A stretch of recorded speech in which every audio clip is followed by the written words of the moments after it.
tanaadnimadu iyo hodantinimadu ma ahan hanti fara badan oo qofku leeyahay laakiin ghinaha dhabta ama hantida qofku soo dhabta waxay tahay alqanaaca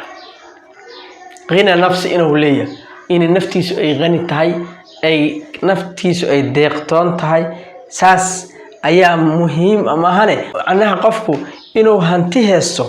muhiim ah hantida adoo heesto haddaan ilaahay uusan qanaaco ku siin waxba ku tarimeed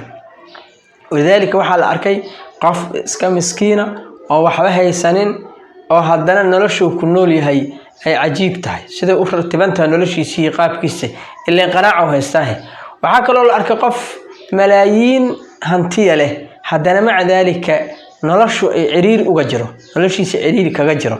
ilaa qanaaco ma heestee nafta baa ka dhacdo inta ku bood bay ka tiri kaasoo kala marka ma wanaagsano qofku inuu maaragtay ilaahay wuxuu u dhiibo oo ku qanco taqwada marka laga hadlayay Sayyid Ali markuu taqwada ka hadlayay taqwada afar qodob ku soo koobay waxa kamid ah marka afarta waxa kamid ah alqanaa'atu bil qalil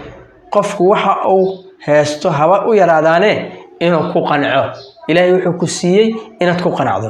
maxaa yeelay waxay keenay qofku wuxuu heesto inuu ku qanco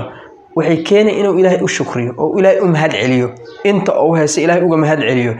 ilaahay markuu u mahad celiyane mahad celintaas wuxuu ku gaarayaa haddana in ilaahay u siyaadiyo oo wax kale dheeraad uu helo la in shakartum la azidannakum sama ilaahay subhanahu wa ta'ala wuxuu leeyahay hadaad igu shukrisaan oo idii mahad celisaan anaga idin kordhina nicmada iyo barwaaqada laakiin qofku hadiiba wixii uu heesto oo marka hore ku qanacsanayn koormo maaragtay horta wax loo siyaadiyo wala in kafartum in adaabi la shadiid sidaas way